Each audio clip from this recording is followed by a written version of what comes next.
Muy buen día, en este video hablaremos acerca del tema de campos conservativos, función potencial y la independencia de la trayectoria.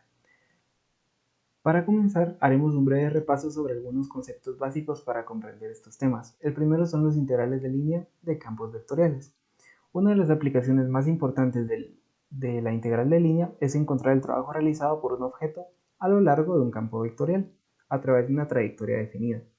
Básicamente el teorema nos dice que si f es un campo vectorial continuo definido sobre una curva suave C, que está dada por una función vectorial delimitada por dos puntos que podemos llamar A y B, el trabajo realizado por el objeto se define como la integral de línea con respecto a la longitud de arco del componente tangencial de la fuerza. Matemáticamente es la fórmula que vemos a continuación. De forma gráfica podríamos apreciar que este es el campo vectorial y el sector circular es la curva suave C, que está definida por dos puntos que llamaremos A y B. Existe un tipo especial de campos vectoriales denominados conservativos.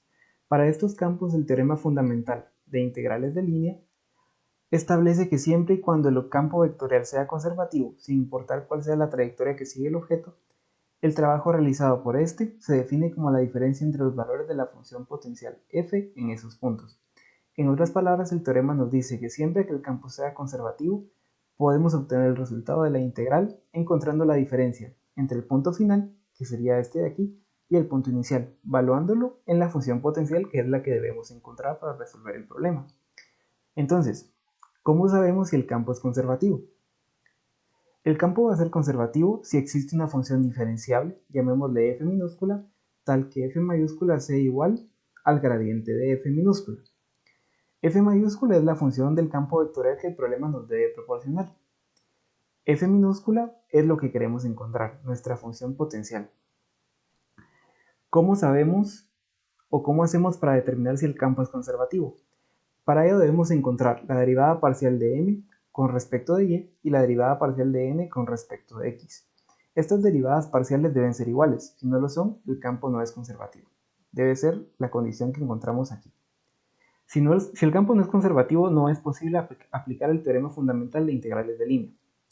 M es la expresión que va a acompañar a la componente y n es la expresión que va a acompañar a la componente j. Vamos a tratar de clarificar estos conceptos con un par de ejemplos. El primer problema nos pide calcular la integral de línea a través de este campo vectorial que denominaremos f. La trayectoria pueden notar que no está dada como una función vectorial, sin embargo nos indica los puntos y los puntos donde comienza y donde terminan los segmentos de recta. Podríamos calcularlos parametrizando estos puntos. El punto P está en la coordenada 0,0 y se dirige a Q que se encuentra en 3,4, según el problema. Y luego de Q, que está en 3,4, se dirige a R, que está en 4,4. Entonces tenemos dos segmentos diferentes de recta. Procederemos a resolver el problema utilizando una integral de línea de un campo vectorial. Colocaremos nuevamente la imagen para tenerla a la mano y identificamos la función del campo vectorial que sería y cuadrada y más 2xy en j. Esta es la función que nos proporciona el problema. Y definimos la curva C como la suma de la curva C1 más la curva C2, que serían a las dos que están aquí. El primer paso sería parametrizar estas curvas. Para poder realizarlo utilizamos la fórmula que está aquí e identificamos cada uno de los componentes. R sub 0 es la coordenada inicial que está en 0,0, llamémosle P, que es lo mismo que R sub 0. Y R sub 1 sería Q, que es 3,4. Para la segunda curva, R sub 0 sería Q, que es 3,4, y R sub 1 sería R, que sería 4,4. Sustituimos los valores en la fórmula. Por ejemplo, si quisiéramos calcular la función vectorial para la primera curva, colocamos el 0 aquí, multiplicamos 0 por 1, 0, menos t por 0 es 0. Y el valor de R sub 1 sería aquí 3, 3 por t sería 3t, o sea nos quedaría 3t en i. Lo mismo para j, 0 por 1 menos t es 0, y 4 por t es 4t, entonces nos quedaría 4t en j. El procedimiento es el mismo para todas las funciones vectoriales, entonces esta representaría la curva C1 y esta representaría la curva C2. La fórmula también nos solicita calcular la derivada de esta función vectorial, entonces la derivada de 3t es 3 y la derivada de 4t es 4. Para el caso de esta función, la derivada de 3 más t es 1 y la derivada de 4 es 0. Noten estos límites que nunca van a cambiar. Siempre que parametricemos una recta, un segmento de recta, los límites siempre van a ser de 0 a 1 y van a ser los límites que vamos a utilizar para calcular nuestra integral. Entonces, esta parte corresponde a x, lo que acompaña a y corresponde a x y lo que acompaña a j corresponde a y. Entonces aquí x sería igual a 3t y y sería igual a 4t para la curva C1. Para la curva C2, x sería 3 más t, porque es lo que acompaña a y. Y para y sería 4, porque es lo que acompaña a j. Procederemos a evaluar la integral, que se compone de la integral de C1 más la integral de C2. Para la integral de C1 tenemos que sustituir los valores. Cada vez que queramos poner y, colocamos 4t, y cada vez que queramos poner x, colocamos 3t. Entonces sustituimos aquí, como función está al cuadrado, es 4t al cuadrado, por 2xy, cuando sustituimos los valores, y todo esto por la derivada de r' de t. Como estamos multiplicando dos vectores, como resultado obtenemos un escalar. Entonces, estos dos valores que están aquí los podemos sumar y obtenemos la integral desde 0 a 1 de 144t cuadrado. Integramos y nos va a quedar 48t cubo evaluado de 0 a 1. Al evaluar, vamos a obtener como resultado 48. Y ese sería el resultado de la integral de C1. Para la integral de C2 tenemos lo mismo, solo que ahora y vale 4 y x vale 3 más t, pero la fórmula va a ser la misma. Entonces 4 al cuadrado más 2 por x sustituyendo su respectivo valor y multiplicado por r' de t. El resultado nos va a dar un escalar, eso sería 16 de t. Integramos y nos va a quedar 16t, evaluado desde 0 a 1. Al evaluar nos va a quedar 16. Este es el resultado de la curva C2. Y para encontrar el resultado total, debemos sumar el resultado de la curva C1 más el resultado de la curva C2, o sea, 48 más 16, que nos va a dar 64. Y este sería el resultado final de la integral.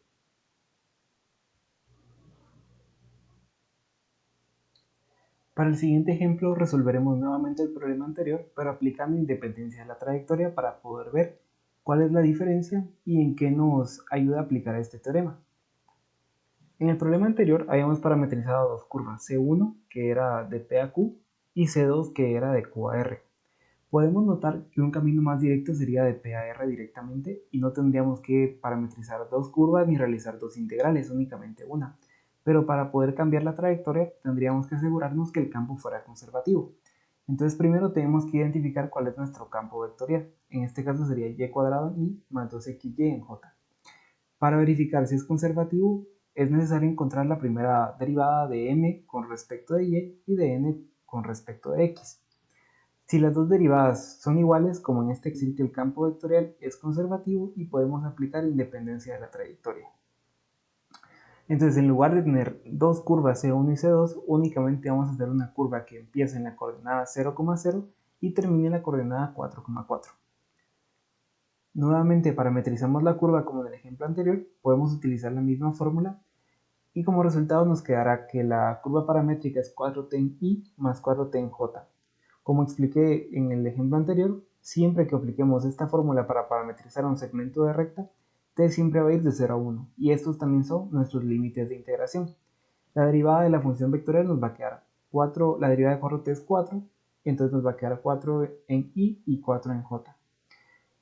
Cada vez que queramos sustituir x colocamos 4t y cada vez que queramos sustituir y colocamos 4t. Entonces evaluamos la integral con la trayectoria alternativa y sustituimos los valores. Siempre que queramos colocar y colocamos 4t, nos va a quedar 4t al cuadrado, y cuando queramos colocar x igual colocamos 4t. Nos va a quedar 2 por 4t por 4t en j. Al multiplicar dos vectores nos va a quedar un escalar y esto nos va a quedar 64t cuadrado más 128t cuadrado. Podemos reducir los términos y nos va a quedar 192t cuadrado, evaluamos la integral que va de 0 a 1 y nos va a quedar 64t al cubo valuado de 0 a 1. Al evaluar vamos a tener como resultado 64. Es el mismo resultado de la integral anterior, pero como pueden ver esto fue mucho más sencillo. Únicamente resolvimos una integral, parametrizamos una curva y fue mucho más rápido. En el ejemplo anterior, a pesar de que el resultado fue el mismo, fue mucho más tedioso realizar el cálculo.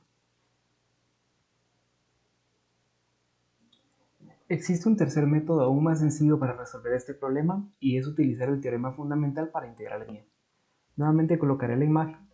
En esta imagen podemos apreciar que sin importar qué trayectoria escojamos, el resultado siempre va a ser el mismo. Pudimos haber elegido una curva muy extraña o un resultado directo como el que utilizamos para la segunda integral.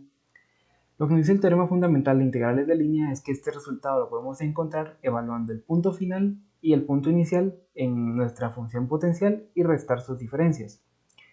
Para poder utilizar este método es necesario que estemos seguros de que el campo vectorial es conservativo. Entonces comenzamos con el mismo procedimiento del problema anterior para poder verificar si sí es conservativo. Identificamos m y n y encontramos sus derivadas parciales, la de n con respecto a x y la de m con respecto a y. Como son iguales, quiere decir que f es conservativo, entonces podemos aplicar el teorema fundamental de integrales de línea. Esta vez no tendremos que parametrizar ninguna curva, a diferencia tendremos que encontrar la función potencial. ¿Y esto cómo lo vamos a encontrar? La función potencial la vamos a componer de dos partes. Tenemos la función m, que es lo que acompaña ahí, y la función n, que es lo que acompaña a j. M lo vamos a integrar con respecto a x y n lo vamos a integrar con respecto a y. En el caso de m nos quedaría la integral de y cuadrado por un dx. Aquí va a ser un dx el que siempre acompaña a m. Esto nos va a quedar xy cuadrado más g de y. Como es una derivada parcial, tenemos que agregar este término porque cuando realizamos la derivada puede ser que hubiera un término de y que se eliminó. Entonces siempre tenemos que colocarlo. Más una k que sería una constante. Para integrar con respecto a n, colocamos 2xy por dy, que es el que acompaña siempre a la n. Esto como resultado nos va a quedar xy cuadrado más h de x. Esta h de x es una función de x que pudo haber existido y se eliminó al momento de derivar. En este caso podemos ver que tenemos elementos repetidos. El xy cuadrado se encuentra en ambos resultados de la integral. Este resultado únicamente lo copiamos una vez en la función potencial. Si aquí hubiera habido otro término, quiere decir que este corresponde a g de y. Lo mismo si aquí hubiera habido otro término, corresponde a h de x. Para este caso no hubo, por lo tanto la función potencial únicamente es esto. xy cuadrado más k. Si lo queremos ver de una forma técnica, g de y es igual a 0 y h de x es igual a 0. Es decir, esa función nunca existió. Con la función potencial engrada únicamente tendremos que evaluar el punto final menos el punto inicial. El punto final es 4,4 y el punto inicial es 0,0. Entonces en la trayectoria C identificamos el punto inicial, que es lo que les comentaba, y el punto final. Y evaluamos en el teorema fundamental. Evaluamos el punto 4,4 en la función, que sería 4 por 4 al cuadrado más k, que es lo que teníamos aquí, xy cuadrado más k. 4 por 4 más k al cuadrado, entonces nos va a quedar, al multiplicar 4 por 4 es 10 y por 4 es 64, menos 0 es 64, este más k con este menos k se elimina y el resultado es 64. Nuevamente obtuvimos el mismo resultado y esta vez fue un procedimiento aún más sencillo. Por lo tanto, siempre que el campo vectorial sea conservativo, es recomendable utilizar el teorema fundamental de integrales de línea. Muy bien, esto fue todo por hoy. Espero que este video les haya sido de utilidad y nos vemos en un próximo video. Muchas gracias.